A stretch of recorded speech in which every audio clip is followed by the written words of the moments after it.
Feliz sábado, hermanos, tengan todos y cada uno de ustedes. Hoy ya está a punto de caer el sol, de meterse allá hacia la parte detrás mía. La reunión de la tarde de Sociedad de Jóvenes se suspendió en mi iglesia porque hubo reunión de Ministerio de la Mujer. Y yo quiero aprovechar estos momentos para hablar acerca del nacimiento de Cristo, de qué manera nos afecta a nosotros, a los adventistas del séptimo día, positivamente, claro. Y para eso voy a orar antes de hacerlo. Voy a inclinar el rostro y voy a orar. Bondadoso y eterno Padre, santificado sea tu nombre. Que al abrir tu santa palabra, tu Espíritu Santo me guíe para que pueda entender el sentido de ellas. Imploro tu bendición sobre toda la iglesia adventista del séptimo día en la redondez de la tierra. Te imploro por los hermanos donde quiera que se encuentren. Gracias por este día santo que nos has dejado como una señal entre tú y tu pueblo. Ayúdanos a hacer tu santa y bendita voluntad. Que la gloria sea para ti y para tu amado Hijo. Pon tu Santo Espíritu en nosotros, Padre. En el nombre de Jesús. Amén. Bueno, voy a hacer lectura del libro de Mateo, capítulo 1, en donde nos habla acerca del nacimiento de Cristo. El nacimiento de Jesucristo fue así. María, su madre, estaba comprometida a casarse con José, pero antes de que se unieran, se halló encinta por obra del Espíritu Santo. Como José, su esposo, era justo, no quería difamarla. Por eso decidió dejarla secretamente. Pensando en esto, un ángel del Señor se le apareció en sueños y le dijo: José, hijo de David, no temas recibir a María por esposa, porque lo que ella ha concebido es del Espíritu Santo. Dará a luz un hijo y lo llamarás Jesús, porque él salvará a su pueblo de sus pecados. Todo esto sucedió en cumplimiento de lo que dijo el Señor por el profeta. La Virgen concebirá y dará a luz un hijo, y lo llamarán Emmanuel, que significa Dios con nosotros.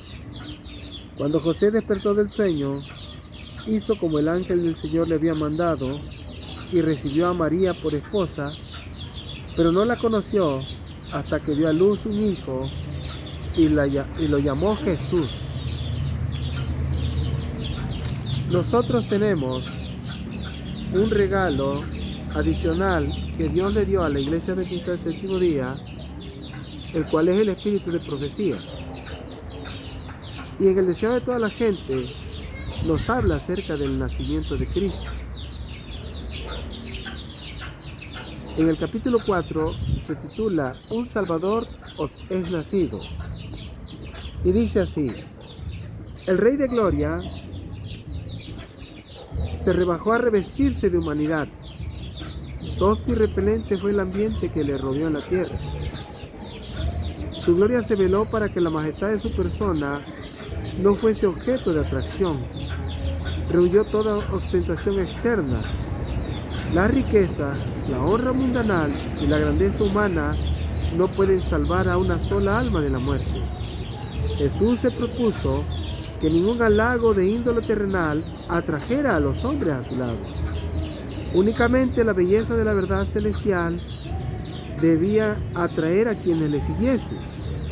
El carácter del Mesías había sido predicho desde mucho antes en la profecía, y él deseaba que los hombres le aceptasen por el testimonio de la palabra divina. Jesús deseaba venir a la tierra, pero él iba a venir revestido de la humanidad, porque la humanidad necesitaba una revelación de Dios y la necesitaba vitalmente. Y los hombres acostumbrados a andar por la vista, ellos anhelaban ver a Dios y se acercaban a Él, oraban, ayunaban. Dios quiso manifestar al mundo su persona y la realizó mediante su Hijo. En Jesús nosotros podemos ver a Dios con nosotros. Y Jesús revistió su naturaleza divina con carne humana, porque si Cristo hubiese venido en su naturaleza divina totalmente, sin revestirla con la naturaleza humana,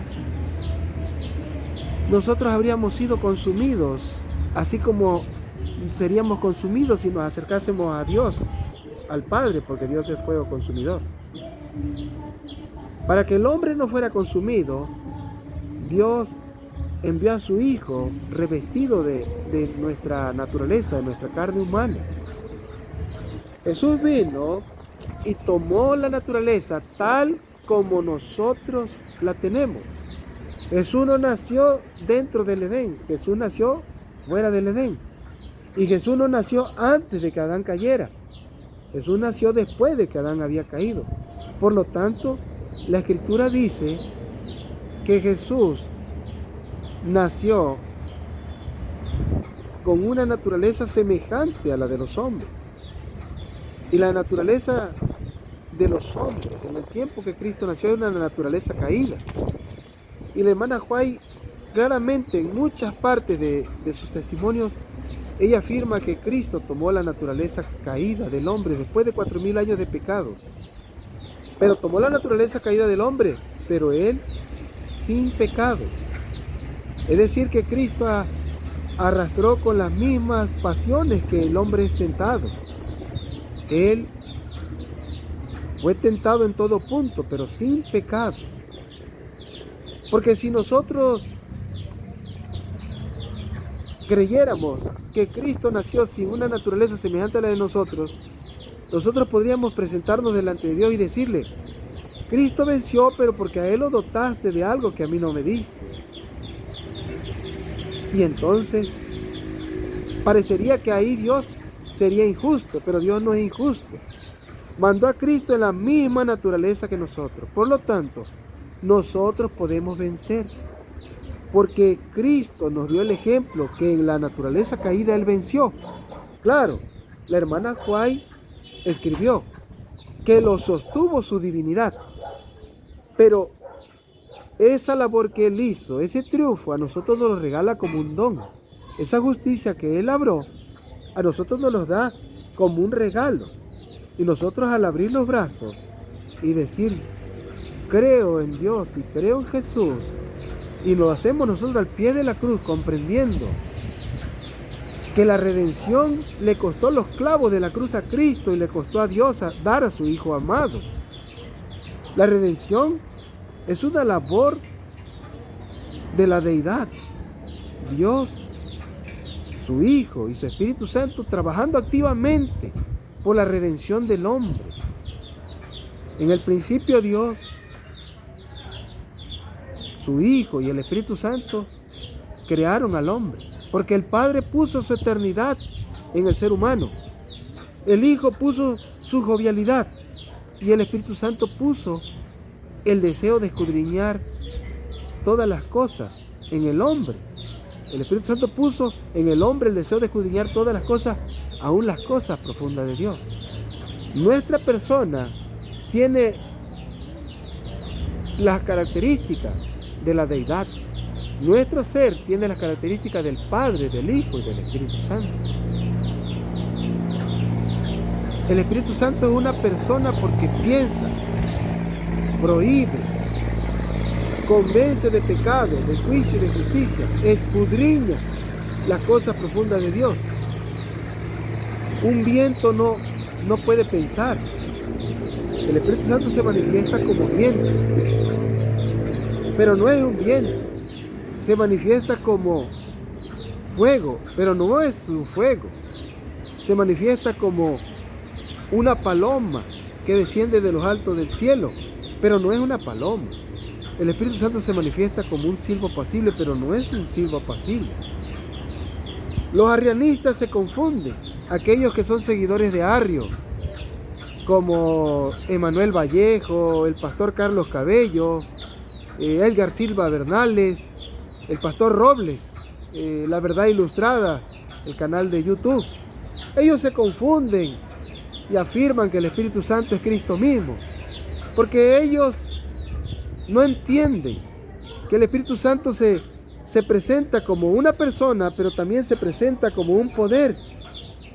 Y debido a que se presenta como un poder, ellos piensan como piensan los testigos de Jehová. Los testigos de Jehová, ellos por años anteriores han pensado que el Espíritu Santo es una influencia activa de Dios. Pues estos arrianistas deberían de pedirle perdón a los testigos de Jehová, porque los arrianistas piensan y creen que el Espíritu Santo es solo la influencia divina. No, la Biblia enseña que el Espíritu Santo es la tercera persona de la deidad, no de la Trinidad, porque la deidad y la Trinidad son las dos escuelas teológicas de la Iglesia Católica. El catolicismo romano se divide en dos grandes escuelas teológicas, en el arrianismo y en el trinitarismo. Yo fui católico hasta los 10 años de edad. Y allá en el catolicismo, porque la iglesia está acá, aquí hasta donde está mi dedo, hacia allá está la iglesia católica aquí en mi pueblo. En el catolicismo, a la deidad de la Biblia se le llama Trinidad. Así le llaman ellos, Trinidad. Debido a que la Trinidad es una escuela teológica del catolicismo, los arrianistas consideran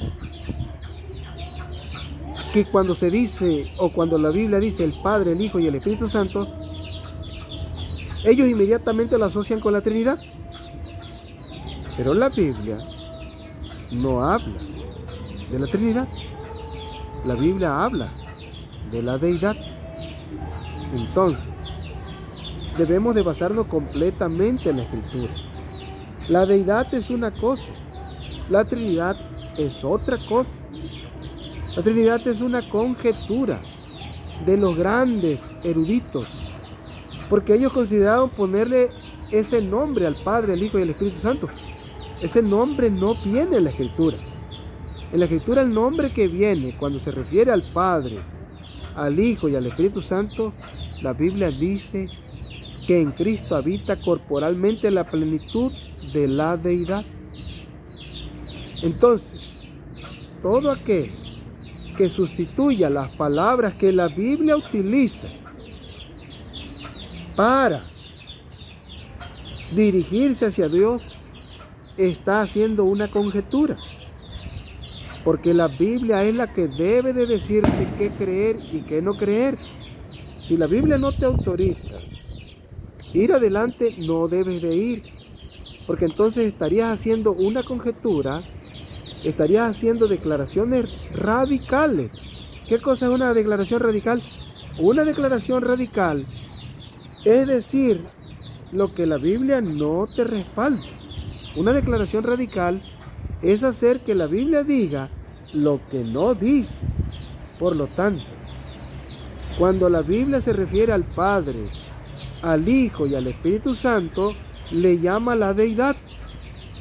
Pero debido a que los arrianistas no creen en la existencia del Espíritu Santo, entonces ellos rápidamente niegan la existencia del Espíritu Santo. Pero la Biblia fundamenta la existencia del Espíritu Santo como una persona que habla. El Espíritu Santo, la Biblia enseña que es una persona que prohíbe, porque le prohibió a los seguidores de Cristo ir a predicar hacia Asia. El Espíritu Santo tenía sus razones para prohibir que se predicara en Asia. No estaba preparado quizá ese lugar para que en ese momento se predicara el Evangelio. El Espíritu Santo tiene sus razones para dirigir a una persona hacia un lugar. Mediante la persona del Espíritu Santo, el Padre y el Hijo se manifiestan a la humanidad y al hombre, porque Jesucristo dijo: les enviaré otro consolador. Otro consolador. Nosotros entendemos que la hermana White escribió que Cristo es el consolador. Así lo escribió ella. Y Cristo es un consolador, pero Jesucristo está diciendo: les enviaré otro consolador. Se debe de entender que Cristo está hablando de otro consolador.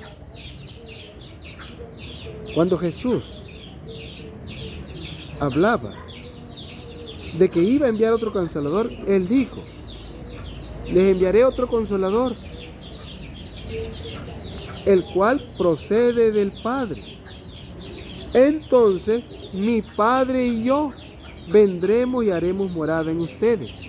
Es mediante el Consolador que el Padre y el Hijo vienen a manifestarse en su iglesia, en la humanidad.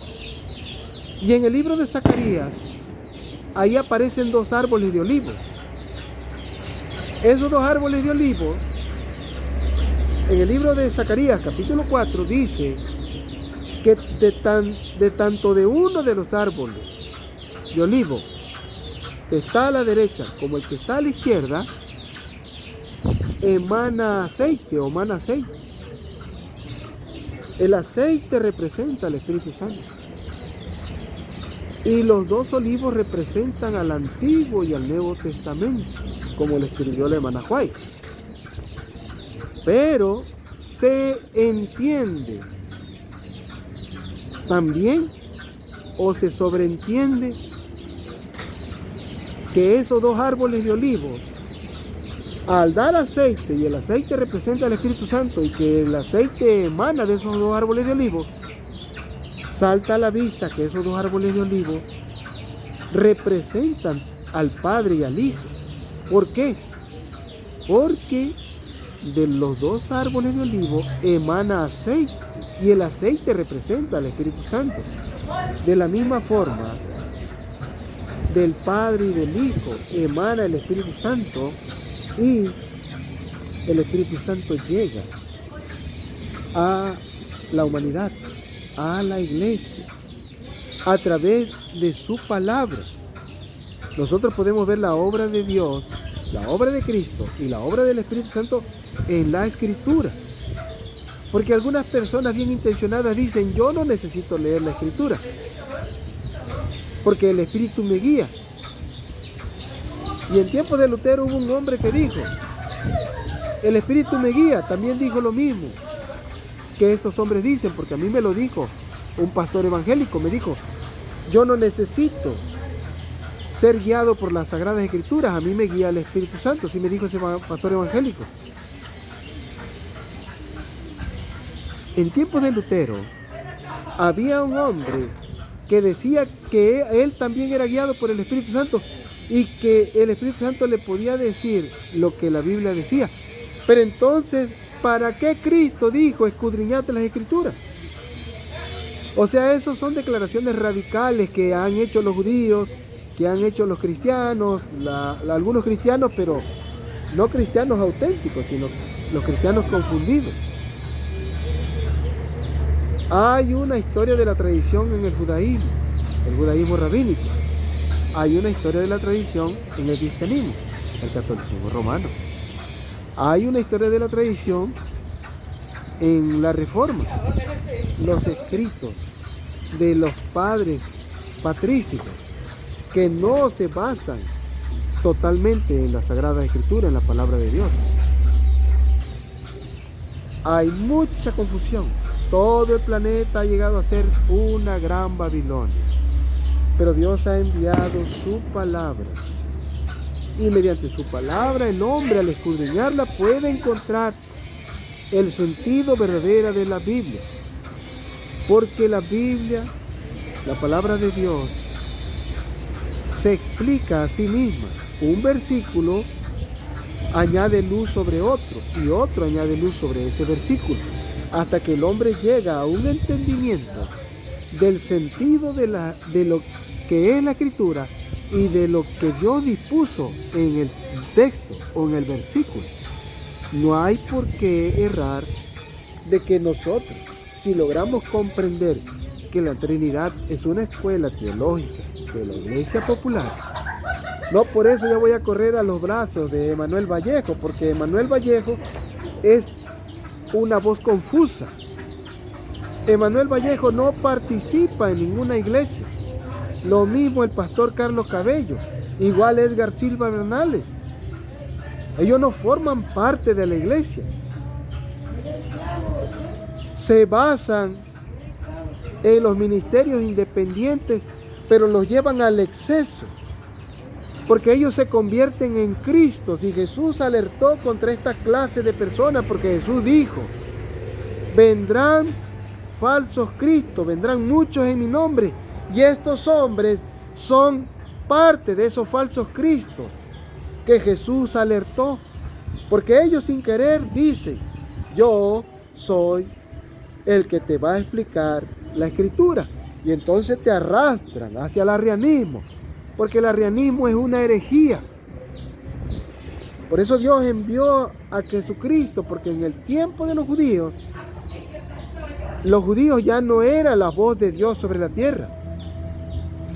El verdadero judaísmo es aquel que practicó Moisés, el que practicó Esdras, el que practicó Nehemías, el que practicó Daniel. Pero el judaísmo rabínico de Caifás y Anás, esa era una perversión de la verdad, del verdadero judaísmo. Cuando los israelitas fueron llevados en exilio por Nabucodonosor, ellos allá vieron el paganismo en todo su esplendor, porque Babilonia fue la idea de Satanás de cómo debe ser la vida. Medo-Persia fue otra postura de Satanás, cómo debe de ser la vida.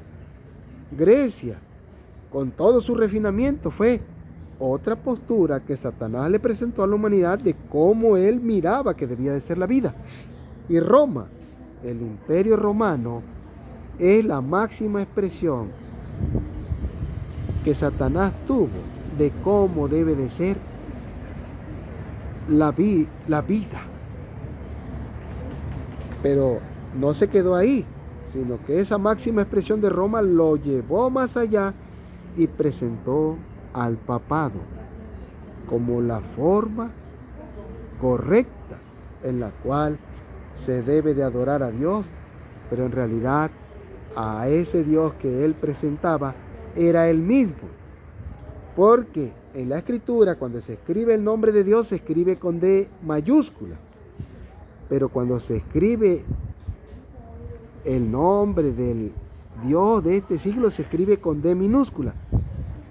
La realidad es que Dios con D mayúscula suena muy parecido a Dios con D minúscula.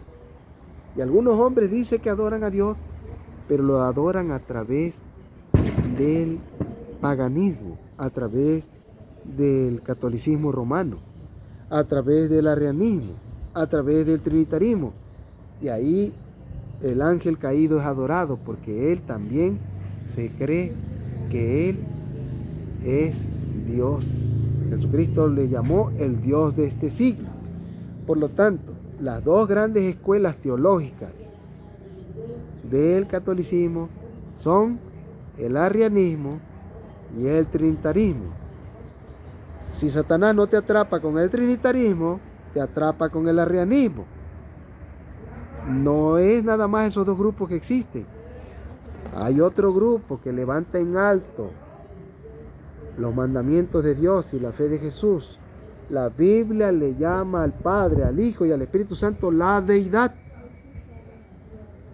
El Padre está sentado en su trono, su Hijo está a su diestra y sus 7 espíritus, en el sentido de que los 7 espíritus de Dios, que es un solo espíritu, pero habla de la plenitud de Dios, están al frente del trono de Dios.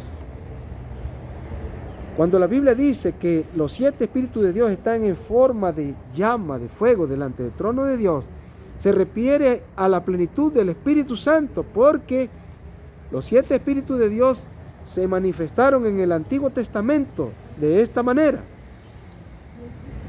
Los 7 espíritus de Dios en el Antiguo Testamento están así: Éxodo, Levítico, Número,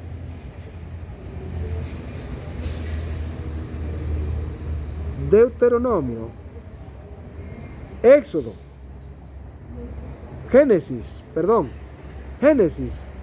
Éxodo, Levítico, Número, Deuteronomios, Salmos y Proverbios y los profetas menores.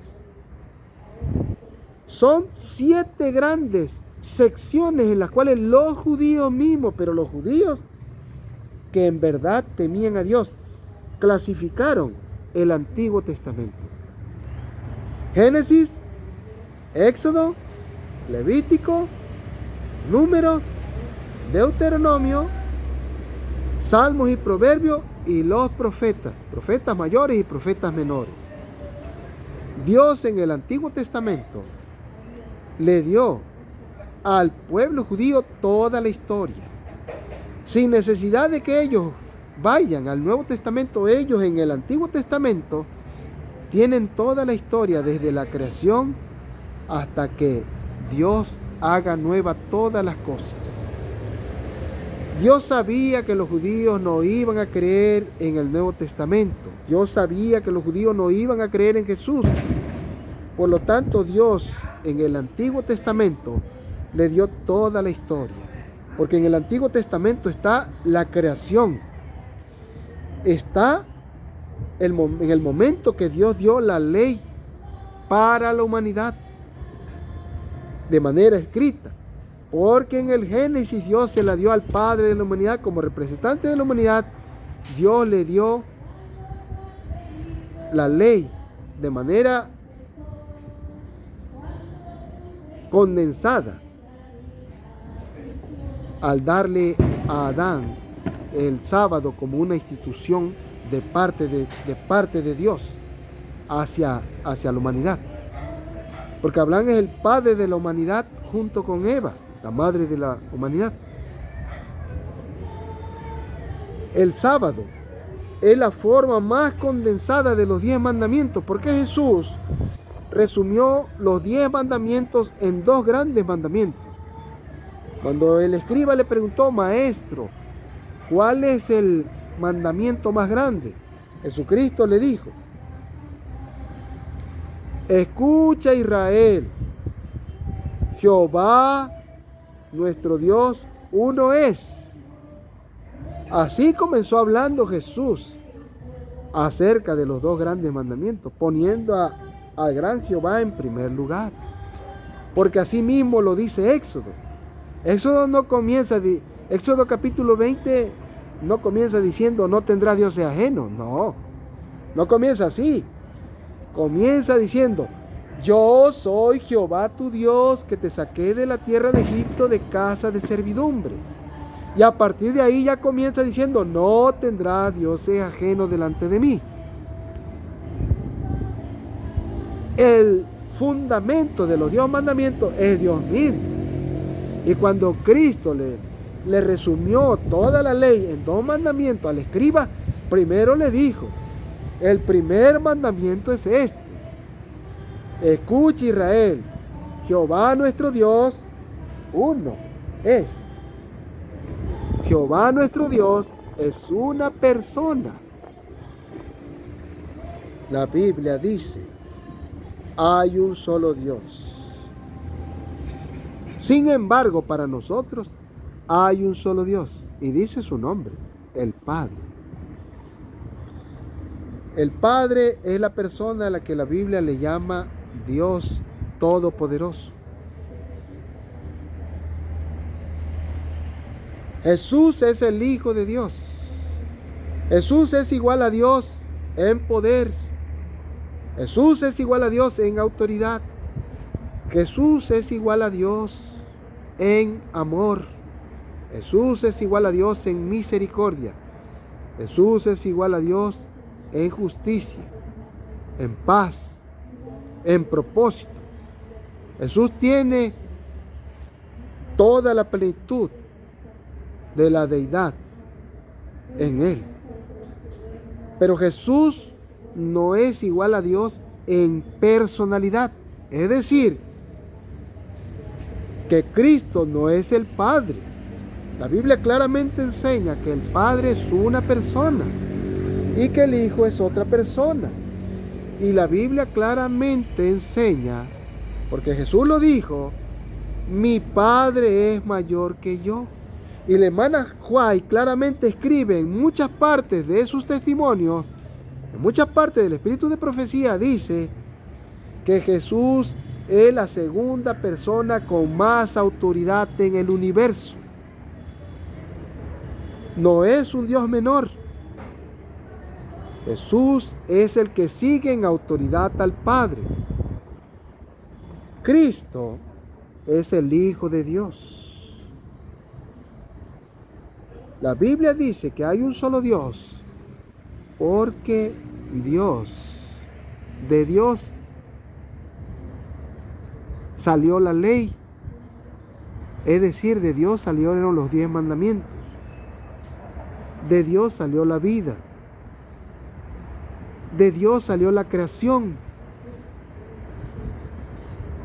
de Dios salió el hombre, de Dios todo procede. Las leyes que rigen el universo salieron de Dios. Y Jesús mismo, refiriéndose a Él, en relación con su Padre, Jesús dijo, yo del Padre procedo. No es así como algunos dicen, porque los trinitaristas dicen, así dicen los trinitaristas, el Padre vino por el centro, el Hijo vino por la derecha y el Espíritu Santo vino por la izquierda. Cuando se encontraron en el tiempo, entonces se formó Dios. Y esa es una gran equivocación de los trinitaristas. Pero los arrianistas no se quedan atrás. Los arrianistas dicen, el Padre vino por el centro, el Hijo vino por la derecha y entonces se formó Dios. Los trinitaristas dicen, el Padre, el Hijo y el Espíritu Santo en un solo cuerpo. Eso sería un monstruo. Un cuerpo con 3 cabezas, eso es un monstruo, sería un monstruo. Pero los arrianistas también ponen su granito de arena y dicen los arrianistas, no, nada más es el Padre y el Hijo en un solo cuerpo. También sería un monstruo. ¿Por qué? Porque un cuerpo con 2 cabezas es un monstruo. En cambio Jesús, en su palabra, en la Escritura, Jesús dijo, el que me ha visto a mí, ha visto al Padre. Nadie en el planeta Tierra que crea en Dios y crea en Cristo, nadie del cristianismo, ni siquiera los judíos, pueden decir que cuando miraban a Jesús lo miraban con 2 cabezas. ¿En qué cabeza cabe eso? Por el amor de Dios. Jesús dijo, el que me ve a mí, ve al Padre. Y la Biblia dice que el Padre es Dios. Dios tiene una cabeza, 2 ojos, una nariz, una boca, 2 orejas, 2 manos. Él es espíritu. La hermana White le preguntó a Jesús si su Padre era como Él en la forma. Y Jesús le dijo, sí, mi Padre es así, yo soy la imagen viva, expresa de su persona. Dios es una persona y Cristo procedió del Padre en la eternidad. Aún Cristo y el Espíritu Santo proceden de Dios, porque Cristo, refiriéndose a sí mismo, dijo, yo del Padre procedo. Y cuando se refirió al Espíritu Santo, Cristo dijo, les enviaré otro Consolador, el cual procede del Padre. Tanto Cristo como el Espíritu Santo proceden de Dios. Hay un solo Dios, porque de Él procede todo. Procede la vida, procede la ley, procede las leyes que gobiernan el universo. procede el hombre, procede la creación, procede los mundos. De Dios procede todo. Él creó la vida. Pero antes de crear algo, el Padre primero engendró a su Hijo. Cristo y el Padre son iguales en todo, excepto en la personalidad. Excepto que el Padre respecto al Hijo, el Padre tiene la autoridad infinita y el Hijo se somete a su Padre. Porque el que envió al Hijo es el Padre. Cristo es la persona ante cual se postran todas las inteligencias del universo. Todos los tronos, dominios y principados se postran ante Cristo. Cuán grande es Jesucristo. Pero cuando Jesucristo se presenta ante su Padre, Jesucristo se postra ante Dios. Cuán grande es Jesucristo que todo el universo se postra ante Él. Y cuán grande es el Padre que aquel ante el cual todo mundo se postra, el mismo universo, aquel ante el cual todos se postran, ahora Cristo, el unigénito, ante el cual todos se postran, excepto el Padre. Cristo se presenta ante el Padre y se postra ante el Padre, nada más para que veamos la magnitud de las palabras mayores que estamos hablando. Jamás va a haber en la Biblia que el Padre se postra ante Cristo, jamás. Tampoco va a haber en la Biblia que el Padre y el Hijo se cambian de lugares. El Padre está sentado en el trono y el Hijo está a su diestra y el Espíritu de Dios está en 7 llamas de fuego. Los 7 Espíritus de Dios están en forma de 7 llamas de fuego. En la Trinidad hay 3 triángulos, porque la Trinidad no importa cómo la acepte, lo importante es que la acepte. Así dicen estos hombres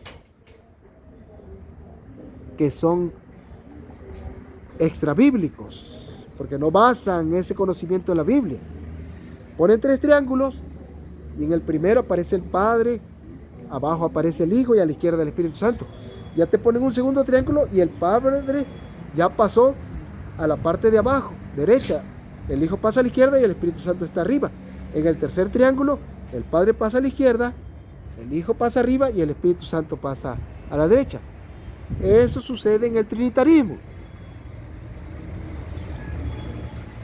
Eso no está en la Biblia. En la Biblia el Padre está en el trono, el Hijo está a la diestra y el Espíritu Santo está en forma de 7 llamas de fuego.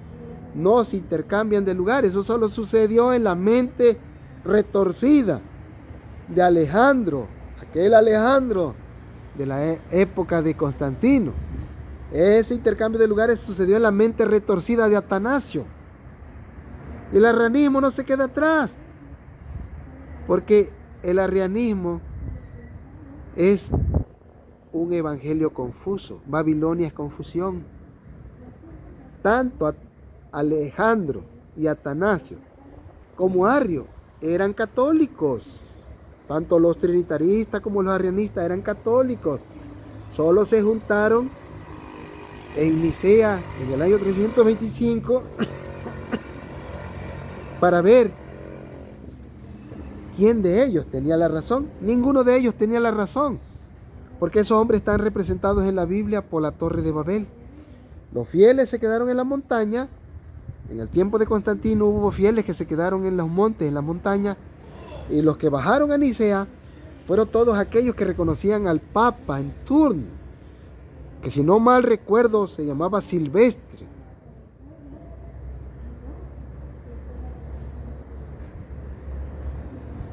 El Papa en turno tenía que ser reconocido. Para que pudieras ir a Nicea, tenías que aceptar que el Papa era el representante de Cristo. Todos los que fueron a Nicea fueron aquellos que aceptaban al Papa como el pastor del cristianismo puesto por Cristo, cosa que la Biblia no fundamenta. Así en la Torre de Babel, quienes construyeron la Torre de Babel no fueron los que le fueron desleales a Dios. Los hijos de Dios estaban en las montañas, asimismo en tiempo de Constantino. Los hijos de Dios no acudieron a esa reunión, porque esa reunión fue entre puros católicos. Es más, la misma Iglesia Católica reconoce y dice que el concilio de Nicea del año 325 fue el primer concilio de la Iglesia Católica. Por lo tanto, los hombres que predican el arrianismo, como Emanuel Vallejo, el pastor Carlos Cabello, Edgar Silva Bernales, el pastor Robles, La Verdad Ilustrada y muchos otros, en realidad lo que le están predicando a la Iglesia Adventista es arrianismo. Ellos mismos tienen un video donde dice, ¿será que predicamos catolicismo? Y eso es, ellos predican catolicismo. Pero los trinitaristas también predican catolicismo. El arrianismo y el trinitarismo están en la cabeza de la bestia indescriptible. Porque dice Daniel, estuve mirando hasta que salió un cuerno pequeño que al salir derribó 3 cuernos. El cuerno pequeño representa al papado. Los adventistas del séptimo día claramente lo sabemos. Pero lo que pocos adventistas saben es que los 3 cuernos pequeños eran reinos arrianos. Cuando el papado emergió como cuerno pequeño, era el catolicismo romano trinitarista. Para poder emergir, derribó a 3 cuernos arrianistas. Salta a la vista que esos cuernos estaban en la frente de la bestia indescriptible. Por favor, ¿por qué no lo entienden, hermanos? El arrianismo y el trinitarismo son parte de la bestia, pues eran cuernos que estaban ahí insertados en su cabeza. Las otras eran tribus bárbaras. Entre esas tribus bárbaras, los cuernos arrianos eran los vándalos, los hérulos y los ostrogodos. Cuando el cuerno pequeño emergió, derribó a 3 cuernos. Y en la realidad eso sucedió. Los ejércitos papales destruyeron a los vándalos, a los hérulos y a los ostrogodos. Para el año 538 ya esas 3 tribus habían sido derribadas. Esos 3 cuernos habían sido masacrados. Y el cuerno pequeño no se quedó ahí. No es un cuerno pequeño todavía, no. Ese cuerno pequeño creció, ahora es un cuerno grande. Y ese cuerno domina sobre la tierra. Al estudiar las escrituras, algunos encontraron que el trinitarismo no es de Dios, no está en la Biblia. Pero pues Satanás los engañó y rápidamente se fueron con el arrianismo. No, la Biblia habla de la deidad. Los 7 espíritus de Dios también están manifestados en el Nuevo Testamento. En el Nuevo Testamento, los 7 espíritus de Dios, así como están manifestados en el Antiguo Testamento, porque en el Antiguo Testamento los 7 espíritus de Dios están manifestados en Génesis, Éxodo, Levítico, Número, Deuteronomio, Salmos y Proverbios y profetas mayores y menores. En el Nuevo Testamento los 7 espíritus de Dios están manifestados en los 7 mensajes a las iglesias. Los 7 espíritus de Dios están manifestados en Éfeso, Esmirna, Pérgamo, Tiatira, Sardis, Filadelfia y la Odisea. Ahí están manifestados los 7 espíritus de Dios. Y en el adventismo también los 7 espíritus de Dios están manifestados. Vamos a contarlos. Ayúdenme, por favor. Patriarcas y profetas, profetas y reyes, el deseado de toda la gente, hechos de los apóstoles, conflicto de los siglos, los testimonios y los escritos de los pioneros y fundadores de la Iglesia Adventista, y los escritos de Waggoner Sillón, y los escritos que hablan acerca de la justificación por la fe, que esos hombres fueron mensajeros del legado de Cristo. Los 7 espíritus de Dios también se manifiestan en el adventismo. La Biblia habla del mensaje del tercer ángel. El mensaje del tercer ángel se manifestó mediante la iglesia adventista. El mensaje del tercer ángel está manifestado en el nacimiento y caminar de la iglesia adventista hasta nuestro día. Porque el mensaje del primer ángel vino en el año de 1843. Claro, que desde el año 1818 ya un ángel había visitado a Guillermo Miller. En los escritos de la hermana White se puede corroborar esa información.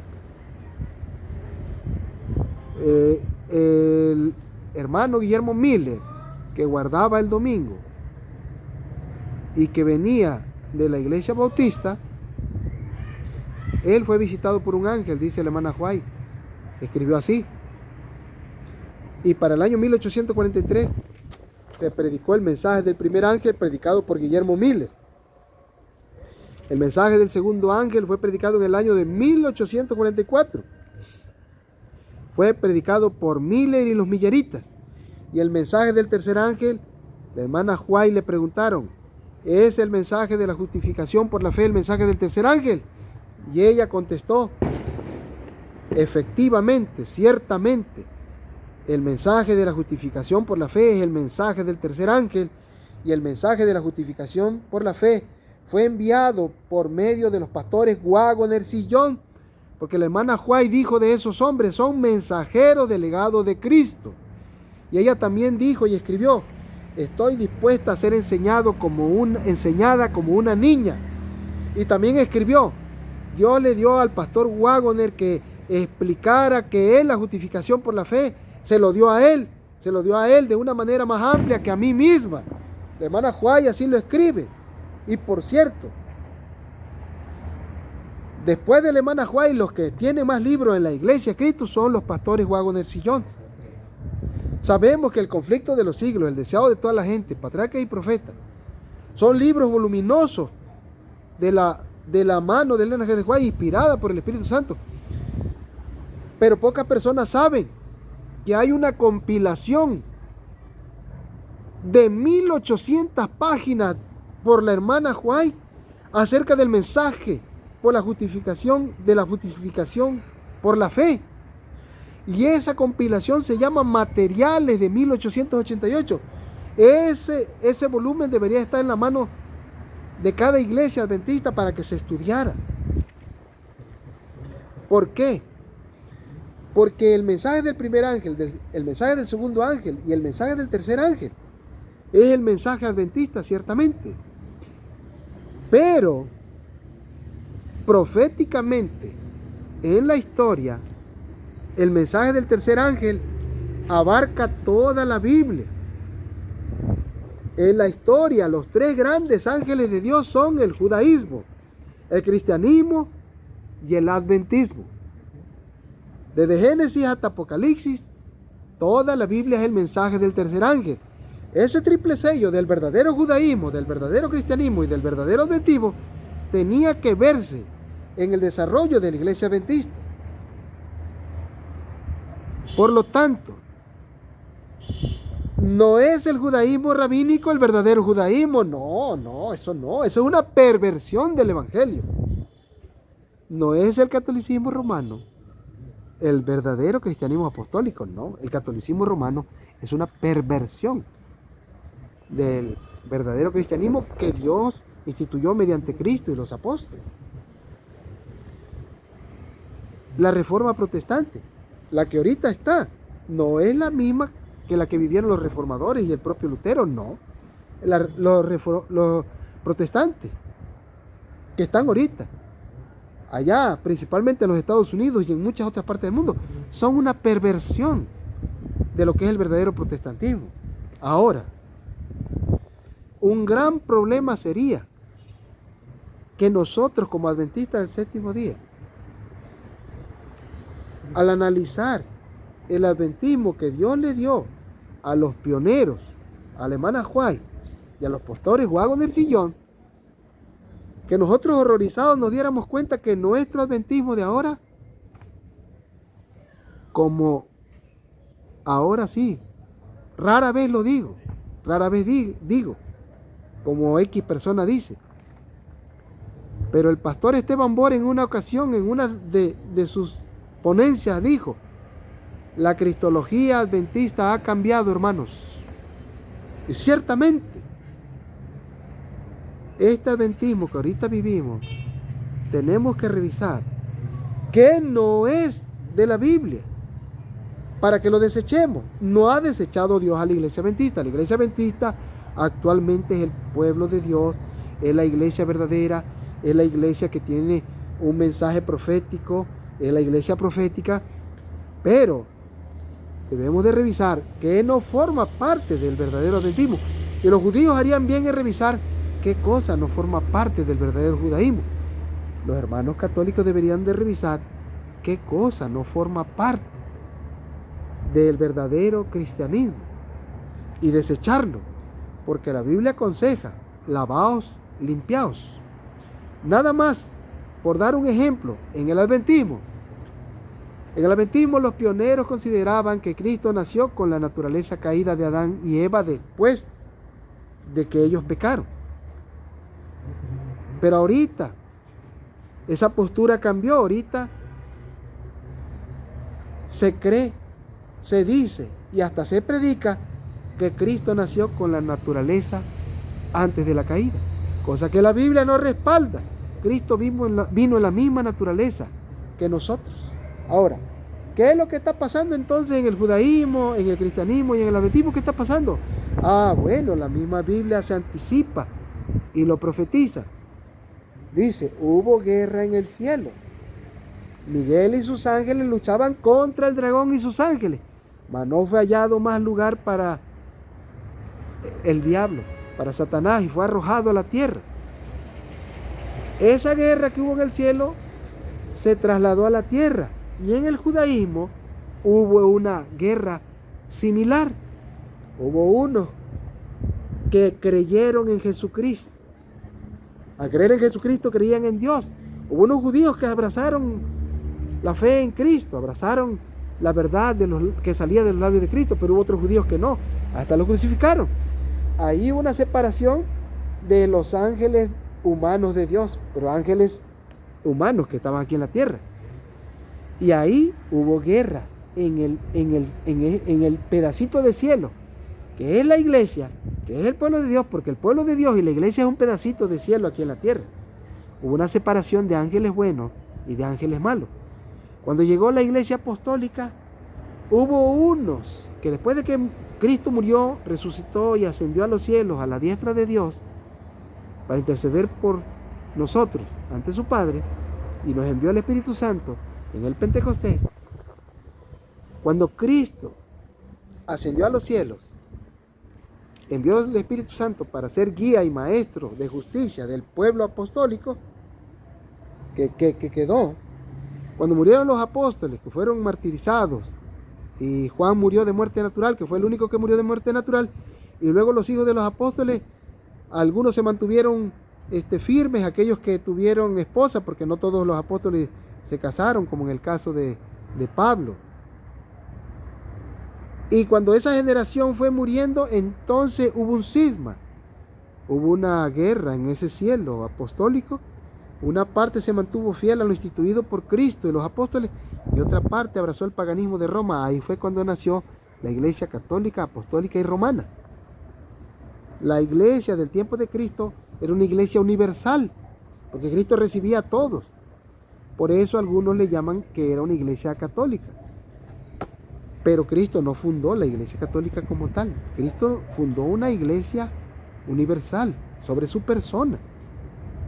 Porque hay unos hermanos católicos lindos que dicen: nosotros los católicos creemos que cuando Cristo dijo: sobre esta piedra edificaré mi iglesia, se refería a la confesión de fe de Pedro. La confesión de fe de Pedro le dijo: tú eres el Cristo, el Hijo del Dios viviente. Sobre esa confesión de fe es que Cristo edificó su iglesia, no sobre Pedro. Pedro es una piedra. Si hubiese una iglesia que fuera sido edificada sobre Pedro, sería exactamente lo que es la iglesia católica ahorita. La iglesia está fundada sobre Pedro. No son malos los hermanos católicos.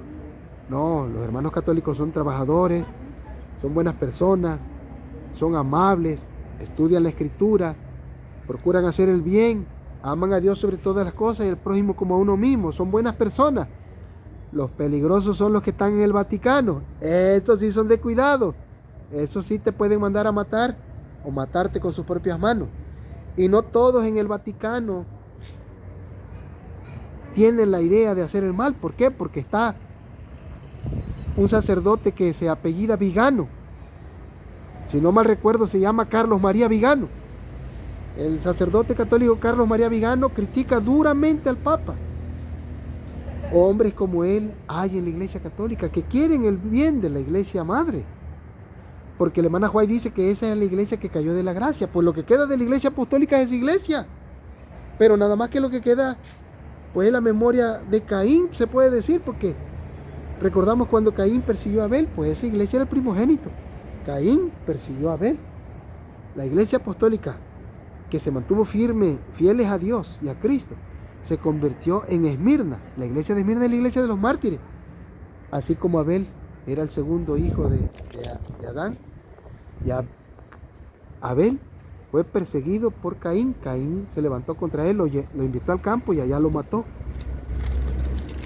Y de Caín descienden 7 generaciones. También la iglesia romanizada tiene 7 etapas.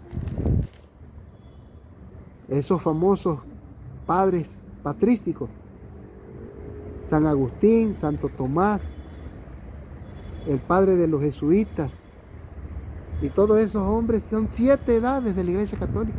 Ese es el linaje de Caín, el linaje de Adán. Ese es el linaje de donde desciende la Iglesia Adventista del Séptimo Día. La Iglesia Adventista está simbolizada por el séptimo, desde Adán. ¿Quién era? Enoc. Podemos contar desde Adán hasta Enoc y hay 7 grandes patriarcas. Porque Abel estaba entre esos 7 grandes patriarcas, pero Eva dijo: Dios me ha dado a Set en lugar de Abel, a quien mató Caín. Entonces la historia es grande, hermanos. Por eso tenemos que escudriñar, porque puede que nos estén engañando. Entonces, cuando Cristo vino a nacer a la tierra, vino la luz de Dios. Ahora, Cristo vino en la carne. En el judaísmo, Cristo se predicó en símbolos y figuras. En el cristianismo, Cristo predicó personalmente en la carne. Y en el adventismo, Cristo predica en Espíritu Santo. Por eso dijo: les enviaré otro Consolador. O sea, el mensaje de Dios es uno solo. En el judaísmo vino en forma de símbolos y figuras. En el cristianismo vino en carne, Cristo. Y en el adventismo vino en Espíritu Santo. Es un solo mensaje. Son 3 grandes ángeles de gran continente, de gran envergadura. Pero nosotros tenemos que darnos cuenta que esa guerra que hubo en el cielo se trasladó a la iglesia judía. Hubo una separación de judíos que creyeron en Cristo y judíos que no creyeron. Cuando la iglesia apostólica apareció, hubo una guerra.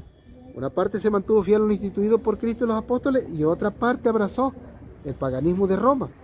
Igual en el protestantismo. Hay personas dentro del protestantismo que se mantienen fieles a lo que instituyeron los reformadores, a lo que instituyó Lutero.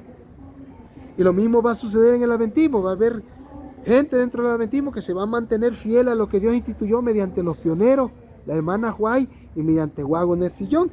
Pero hay unos que van a seguir a los hombres que dentro de la iglesia adventista están llevando el mundo hacia Egipto.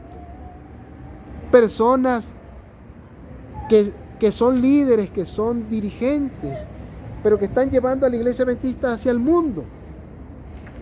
En la Biblia vienen los nombres de los hombres que llevaron al pueblo de Israel a desobediencia. Se habla de Datán, Coré y Abirán.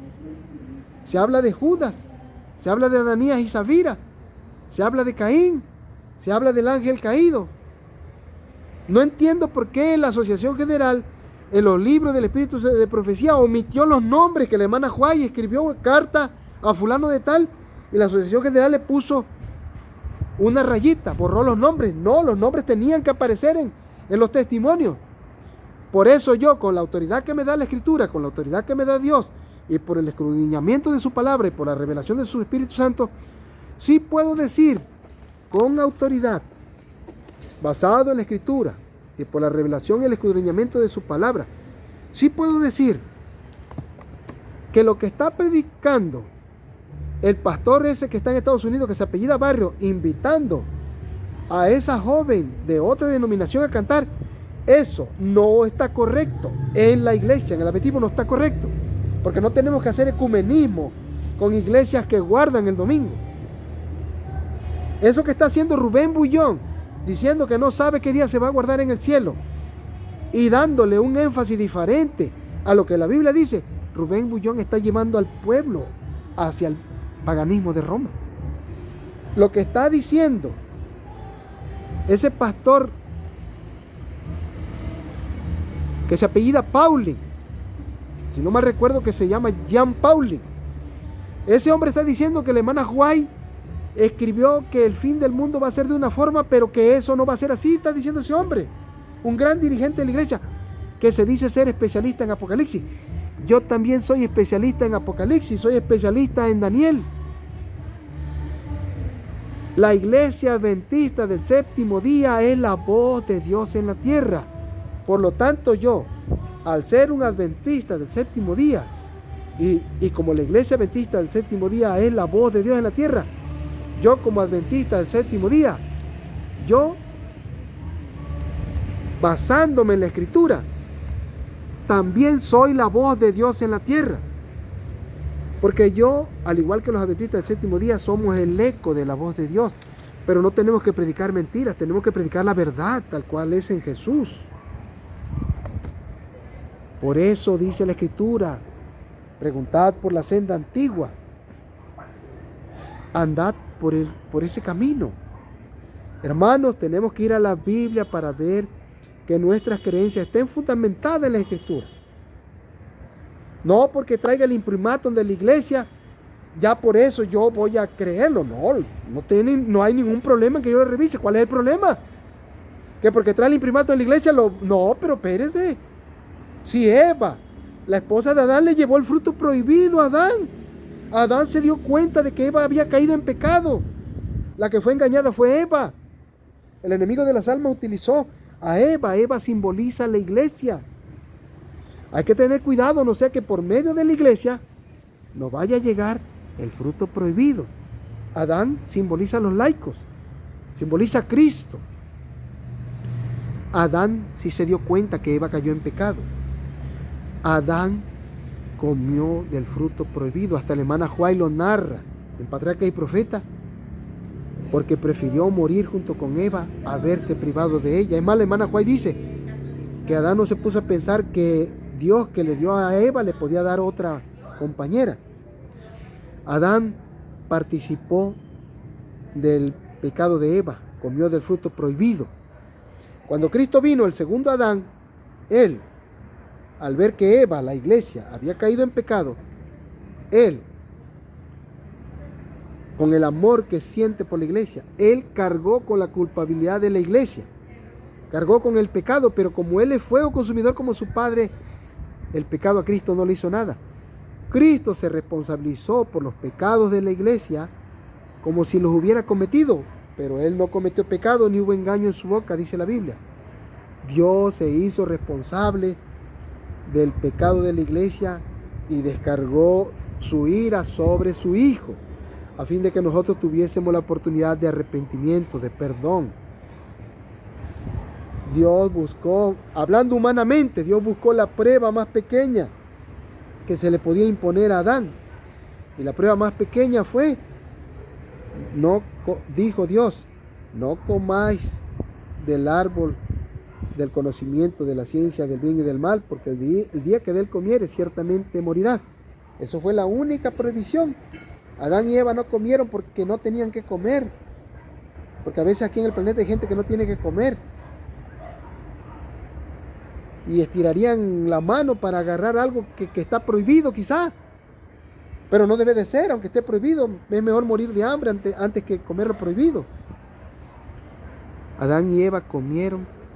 Eva comió porque fue engañada, así lo dice la escritura, y codició ese fruto, que es un fruto, era un árbol de verdad, porque hay algunos hermanos que están diciendo que, pues uno me dijo a mí, líder, imagínense, me dijo, no, el árbol de la vida es la postura de Dios, de que hagamos lo bueno, y el árbol del conocimiento de la ciencia del bien y el mal es la postura de Satanás, que lo obedezcamos a él, por el amor de Dios. Eran árboles de verdad, tenían fruto, eran codiciables al paladar, al gusto, al gozo humano. Pero bueno, hay tantas personas que creyendo que están adelantados, en realidad lo que hacen son simples conjeturas y la serpiente los enrolla, los engaña y los hace que hablen por él. No, nosotros no debemos ser radicales, debemos de sujetarnos solamente a lo que la Escritura dice. Dejar que la profecía cumpla lo que prometió, que el rollo de la profecía se vaya desenvolviendo, porque si no luego hay gente que pone fechas. La Biblia claramente dice, del día y la hora nadie sabe. El hermano Juárez también hace un comentario de este versículo y dice, del día, de la hora y del año nadie sabe. Ni siquiera el Hijo, dijo Jesús, ni los ángeles, sino solo mi Padre. El día que Cristo va a venir, ese es un misterio de Dios, es su gloria. ¿Cómo le vamos a querer robar su gloria a Dios? Hay hombres que ya se levantan diciendo, no, ya Cristo viene en el 2031. Y si Cristo viene en el año 2030, y aquellos lo están esperando para el 2031. Y si viene en el 2031, en enero, y lo están esperando para allá, para octubre, para diciembre. Si eso fuera cierto, entonces Cristo no hubiera dicho, velad y orad. Pues ya sabemos la fecha. ¿Por qué nos van a decir los incrédulos, hermano? Pues venga a predicarme allá por el 2030, pues estamos en el 2025. Me voy a deleitar 5 años, voy a hacer lo que quiera y allá por el 2030 me vienes a ver. Y vas a estar vivo para esa fecha. Esa es una. Y la otra. ¿Y si Cristo viene antes? Por eso debemos de estar preparados como si Cristo fuera a venir hoy. Debemos de volver a escudriñar la Escritura con inocencia. Dejar, como dijo Jaime Juárez, no le hagamos camino a Dios porque Dios es libre. No queramos ser más inteligentes que Dios, por favor.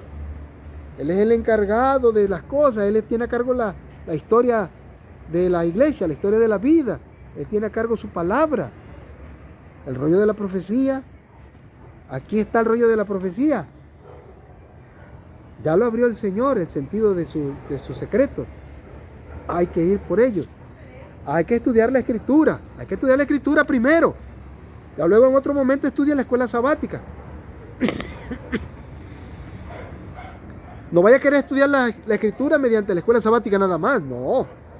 Estudiar la escuela sabática es bueno, es bonito. Pero ahí están plasmadas las ideas del que escribió la escuela sabática. Eso es bueno, es buenísimo, es magnífico. Yo no digo que no sea bueno. Pero hay que ir a la fuente de poder directamente. Hay que estudiar la Escritura por sí mismo. La escuela sabática es buena, no lo dudo. Es un gran recurso que Dios dispuso para la iglesia. Un folleto de estudio. Pero no se quede con eso. Vaya a la Escritura directamente. Y aproveche el regalo adicional que Dios le dio. Los escritos del hermano Juárez. Haga todo ahora, que tiene tiempo. Porque muchos judíos no lo van a lograr. Muchos cristianos no lo van a lograr. Muchos protestantes no lo van a lograr. Y tristemente muchos adventistas, pudiendo lograrlo, no lo van a lograr. Porque se confiaron que por tener su nombre escrito en el libro de la iglesia, ya tenían su nombre escrito en el libro de la vida. O porque estamos dentro de la iglesia, ya estamos dentro del cielo. No. El que ser inscrito en la iglesia es magnífico, es maravilloso. Pero debemos de tener la seguridad que nos da Dios a través de Cristo, de que nuestros nombres no serán borrados del libro de la vida. Hermanos, el día de reposo se ha ido. Las horas sagradas han terminado. De la misma forma, un día terminará el tiempo de gracia. Nuestra oportunidad pasará. ¿Qué será de nosotros? Dios nos dio la oportunidad de elegir. He puesto delante de ti el bien y el mal. Escoge. Pero yo te aconsejo que escojas la vida para que te vaya bien a ti y a los tuyos. Escojamos siempre un versículo de la Biblia antes de salir a la calle. Escojamos el camino del bien. Mantengámonos firmes cuando la tentación nos llegue. Así como alimentamos nuestro cuerpo, alimentamos nuestro espíritu con la palabra de Dios. Hermanos, todavía hay muchas cosas que decir porque Jesús lo dijo. Aún tengo cosas que decirles, pero ahora no las podéis sobrellevar. Vayamos adelante. Que la paz de Dios sea con ustedes. Que Dios me los bendiga abundantemente. Y no vean este video como algo en contra de las denominaciones, o que yo tenga encono o algo contra alguien, no. Mi corazón rebosa de amor porque yo quiero ver a todos los judíos salvos. Yo quiero ver a todos los cristianos salvos. Yo quiero ver a todos los protestantes salvos. Yo quiero ver a todos los adventistas salvos. Pero no soy yo. Y ese es mi anhelo como ser humano. El anhelo ese es el anhelo de Dios. Dios quiere ver a los judíos salvos, a los cristianos, a los protestantes, a los adventistas. Los quiere ver como una familia, es Él. Pero ese anhelo que Él tiene, yo también lo he llegado a sentir en mi vida. Yo sé que usted también, hermano. Así que le suplico que vaya a la Escritura y recapitulice. Vaya, haga un estudio serio. Y fíjese que si lo que está creyendo está a la luz de la Escritura. Que la paz de Dios sea con ustedes. El santo sábado ha terminado. Les deseo un feliz inicio de semana. Gracias y hasta pronto.